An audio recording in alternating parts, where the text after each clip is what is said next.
welcome to the Faith and Science Podcast. My name is Tyler Bublitz, and welcome back to the 16th Sunday after Pentecost for the week of September 29th, 2019, and I'm excited to have you here. I'm excited to dig into this week's podcast, and I'm excited that we're here, gathered, working on this text this week, and especially kind of with how the political news and world news has kind of been talking a lot about Greta Thunberg, who we talked about last week, and the stuff that she's been doing with the UN this last week.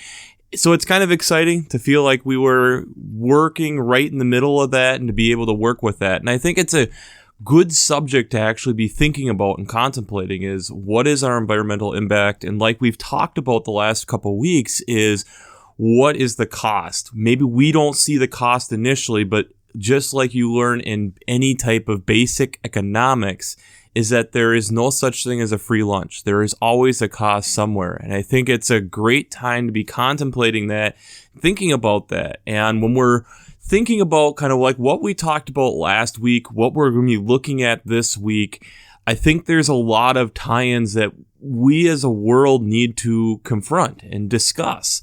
And I think partially what makes this such a difficult conversation is that if you're listening to this podcast, most likely you're considered a rich man. You're considered somebody who is in a position of strength, a position of some type of disposable income, position of some type of wealth in some way. And we don't like putting ourselves in that box because often there is greater responsibility placed on those people.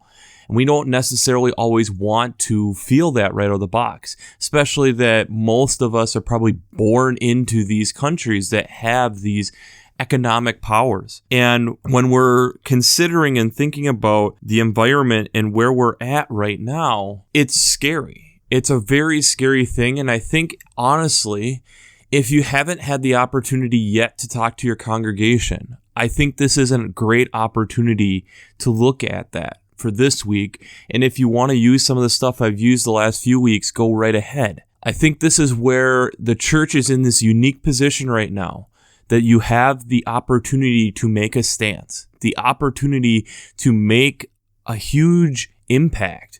That obviously, when you're looking at these youth marches, this is something that I can relate to, especially it hits home for us.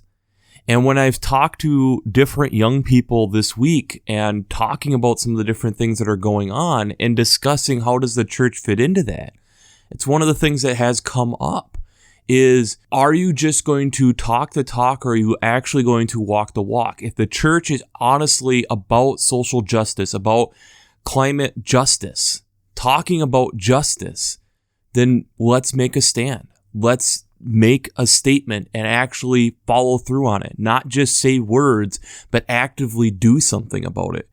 And I think right now the church is in a fine position to be able to do that. It's the question of if we will actually fulfill and follow through with what we've talked about doing. So, enough of an introduction for this week. But before we dig into this week's podcast, I have to do my shameless plug for Working Preacher. If you haven't checked out Working Preacher, I'd highly recommend it. Between their Sermon Brainwaves podcast, their commentaries, their discussions, where else, as somebody who is a lay person within the church, do you get to listen to seminary professors discuss scripture? And that's the beautiful thing that I find with Working Preacher. They have various different ones. I love listening to the Sermon Brainwaves podcast, recently joined by Joy J. Moore, but also Caroline Lewis, Matt Skinner, and Ralph Jacobson. It's a great podcast. It helps me, since I'm not an ordained minister, be able to give me direction on a week-to-week basis to be able to bring you this podcast. So if you haven't checked out workingpreacher.org, I'd highly recommend it. Second of all, before we get into this week's podcast, we got to look at last week's Twitter question. And last week's Twitter question was, are you being a good land manager? And if given the opportunity to do anything and not worry about money or wealth, what would you do and why? And why aren't you doing it? And I've gotten a couple responses about land manager, that the assumption at times is that we are a good land manager. And I would argue on top of that, that there are ways that we are, but there are always ways that we can improve. And I think that's one of the things that I think as a church, as a world, we have to be able to consider. is that we may feel like we're doing a good enough job, but just like in any type of field, the best at what they do are always refining their craft. They're always looking for the holes, the flaws, the places where they can improve. And that's what makes the difference, especially in like sports. The difference between good and great can be the devil in the details and spending time in the details. And I think it's right now with where we are in our world, good maybe isn't good enough. It's time for us to really consider how can we be great. And I actually did have an interesting example for if you had the opportunity to do something.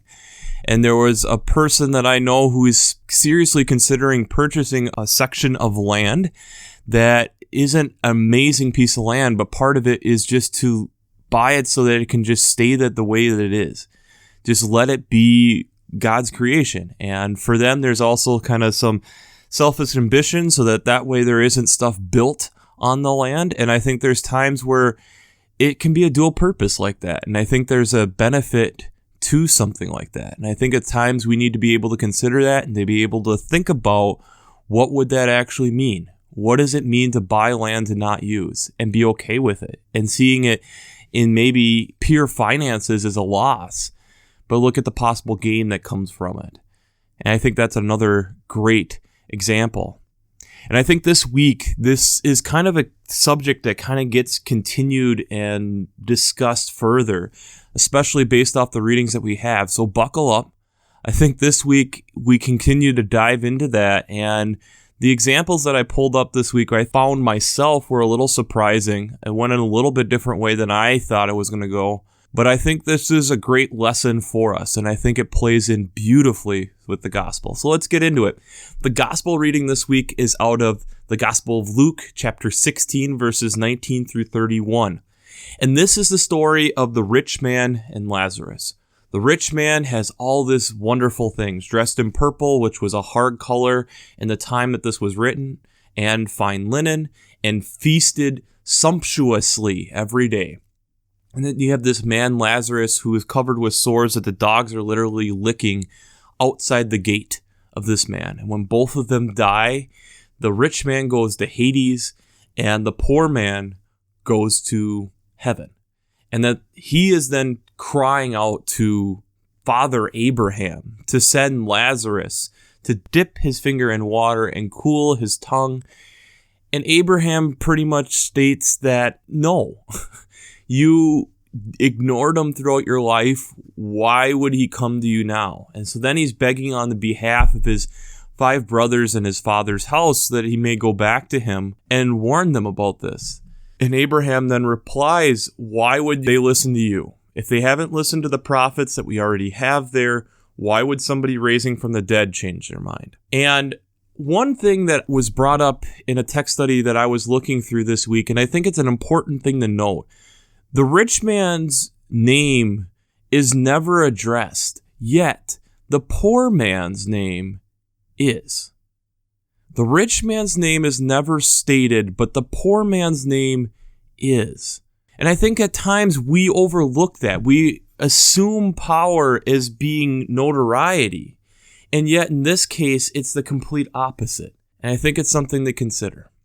The first reading is from Amos chapter 6, verses 1a and verses 4 through 7. And this is, again, this continuing reading from Amos, who is between the 2 different tribes of Judah at this time, the north and the south, and is discussing and talking about all these different things and warning them. And I think verse 4, starting there, is a great place to start.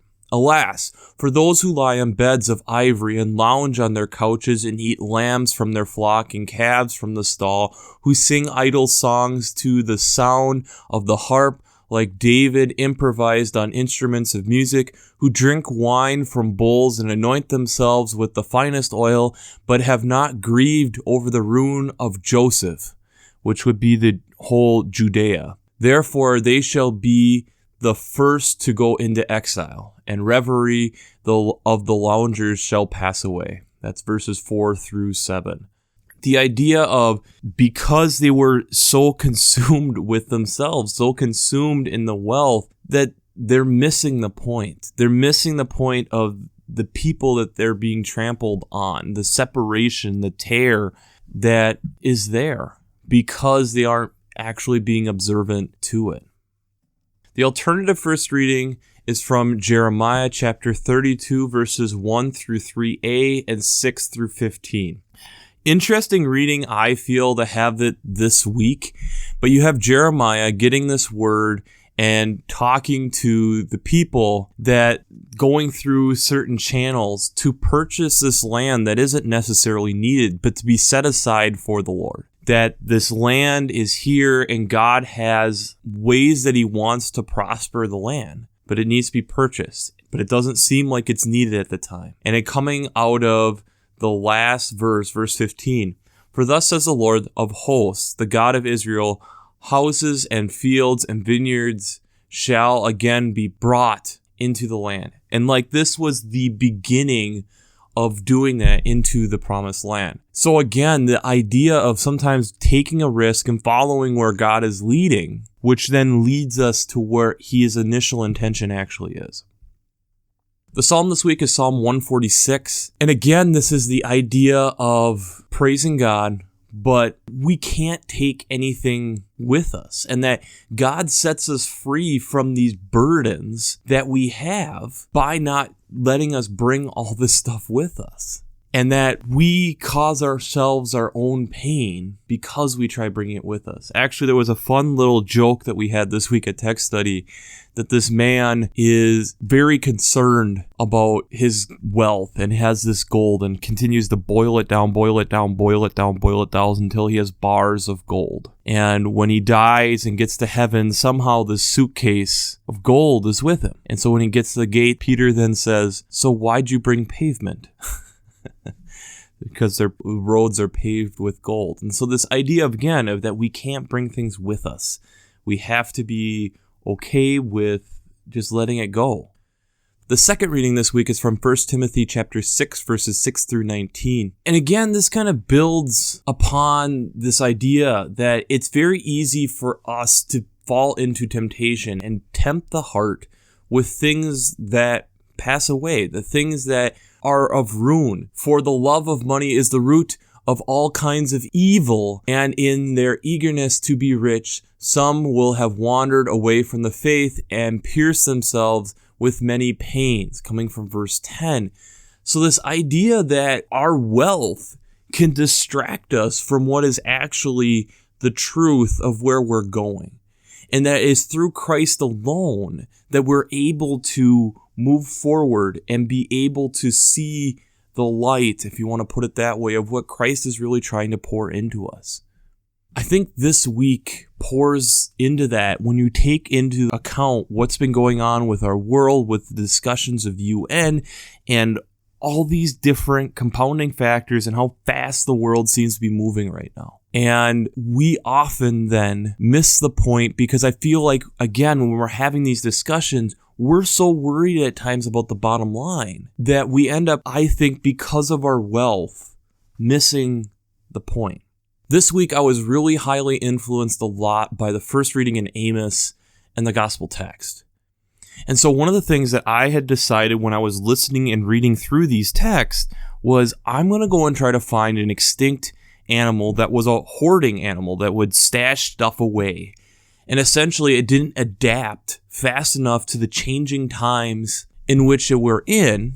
And what a great example for what's going on. Essentially trying to take the rich man's approach to what's going on. Instead, what I found when I was actually trying to find this was incredibly difficult. And that more and more I was finding was the poor man or Lazarus. This last week then, as I was working with this, I was going through lists of extinct species. And it's specifically trying to go into what are their feeding habits? And many of them was essentially, we probably knew they were nocturnal and we might have a general idea of what they were eating. But the word or phrase that kind of kept coming up was very limited field study observations or very limited observations of was a phrase that I kept coming across. And to me, as I kept reading page after page after page of the same essential thing, how much it reminded me of Lazarus. that we had named the species. We knew a little bit about it. We knew where it was. We had kind of figured out where the range of the species was, but yet we hadn't taken the time to actually observe, and sometimes until it was too late, really make a difference. A great example of that is the Brabble mellomoles. It's an extinct species. I'll attach the link down below. And this was on a small island kind of off the northern tip of the Great Barrier Reef in Australia. And they were last seen in 2009. And after a storm had kind of gone through and wiped out a lot of the vegetation, they were like, oh, what about this species? Maybe we should try doing some conservation work to try to save this species. And they were putting money into trying to figure out how we're going to save this species. And in 2016, it was declared extinct because they weren't able to find enough to really be able to do a study. And so it was declared extinct by the International Union of Conservation of Nature, the IUCN, in May of 2015. And the Australian government finally gave up on the idea in February of 2019. And the significant thing is this is the first species declared purely due to climate change because of the rising seashore wiping out their food source. Us not noticing and caring until it was too late. And as I was reading through various bird species and various mammal species, it was kind of interesting because it's even like the ones that are from like the 1920s, 1930s, where there's some field research where we're saying that we noticed that they ate this, which this plant isn't great for us, but we know that they were eating it, which then brings the science part of my brain to say, that would have been nice to know, to see what enzymes, what things are going on so that it wasn't hurting that species. What was it doing? Was there something that we could learn from it? Or have we gotten so consumed with our wealth we missed it? A lot of these different ones can be contributed to human interaction, especially if you're looking at like North American bird species from even the beginning of the Industrial Revolution to probably even the 1930s. They were causing problems with farming or causing some type of nuisance that was distracting work. There was multiple species that they figured died during World War II. Just because of the interaction, and some of them were in small remote islands. Some of them we had found a nuisance, and we've talked about this before. We had found a nuisance, and we brought in another creature, and Hawaii is a great example of this. There was a lot of flightless birds. You start bringing in snakes, they were sitting ducks, almost literally. Often we aren't noticing them then until it's too late. We aren't noticing the Lazaruses until it's too far gone.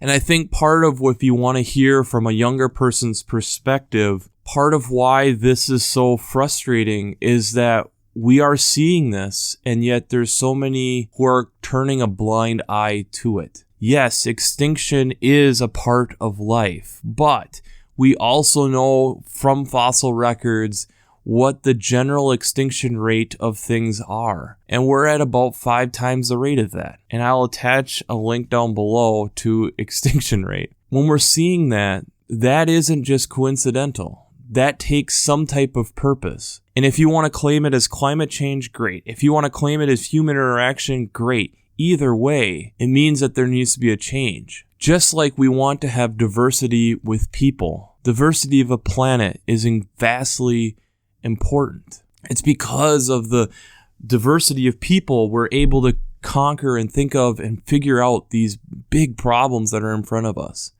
And don't you think that if there's more things to look at, we can then maybe figure out more things? It's very easy when I am looking at and discussing passages like this right now and hearing people wanting to just talk about the human side of it. But I think the thing that we often miss if we aren't willing to go beyond the human experience is we have to remember that God had 5.5 other days of creation before we came. There's a lot we can learn about this God that we're trying to understand, we're trying to build a relationship with. And the focus purely on a half a day may or may not be the best part of actually figuring out the essence and the personality of who God is. As a scientist, I see so much beauty that has been concocted and created by God. And this isn't just the sun setting in the western sky every night. Yes, there's beauty in that, but is there not beauty in the cobweb of a spider that beautifully is created to remind us how beautifully the creation of our Creator has originally made? Is it not beautiful to see the reflection off that lake of the sun bouncing off of it, but yet we still have to remember about the plants and the fish that are in that lake, the beauty of what they are experiencing that was gifted to them. Yes, there is trust, but yes, we were put in charge of taking care of this place. I'd argue, are we ignoring this place? That we have become so consumed with our own self-image as a human being species, that we have become the rich man. The human species as a whole has become the rich man. Poor and rich, all of us, because we have determined that we are more important than the rest. That the rest of the world, the planet, is Lazarus, the land, everything. And that it will figure out a way to lick and cover its sores. But then what does that mean? Because I don't want to take on the world by myself with just humans. Because I'm dependent on things outside of me. I'm dependent on trees. I'm dependent on, at the current moment, metal. I'm dependent on these natural resources that are around me. But if I overlook the pain and suffering that it might be telling me, how good of a land manager, how good of a person am I really being? Am I then being the rich man and overlooking what is going on around me? We have to be okay with understanding and looking ourselves in the mirror and saying, I am who Jesus is saying made a mistake. And being okay with that. And realizing that it then keeps me in a place of humility. It keeps me in a place of making sure I don't get too haughty. It keeps me in a place of keeping my eyes open and looking out and looking to the peripheries on where is there places that need help. This might not be the typical model of what you see church being, because sometimes the peripheries are not what we would perceive as beautiful places. Sometimes the peripheries put us in places that are difficult to be in, mostly mentally. That we say we don't belong here. We don't belong doing this. I would argue myself, as a 27-year-old, I don't belong fighting for the place that God created. I don't belong standing in those places and saying, think about what you're doing, because we only have one place to live. Paul writes about us checking our heart at the door in Timothy this week. And I think that's the place at which we're at. As a church, as a world, are we going to let our own greed, and myself is included in this, get in front of what is actually going on? As Greta Thunberg put this week, the house is on fire. Literally on fire. And we've talked about that. Are we going to sit in the house and say that this isn't a problem? Or are we going to run out and try to save whatever we can? Because if we sit in the house, we are like the rich man. We're consumed by our possessions and too worried about these things that pass away with the passing of a flame. But if we run outside and try to save what is left, we understand how precious and valuable life is, and that the things inside really, in the scheme of things, aren't that important. It's the people that are around us. It's the world in which was given to us that's valuable. So this week, the Twitter question will be, reflect what is truly valuable to you. I know for me personally, this has been a bit of a rough couple days. I've had some personal life things that are causing me to really think about what is valuable in life. And it's love. It's love and care of other people.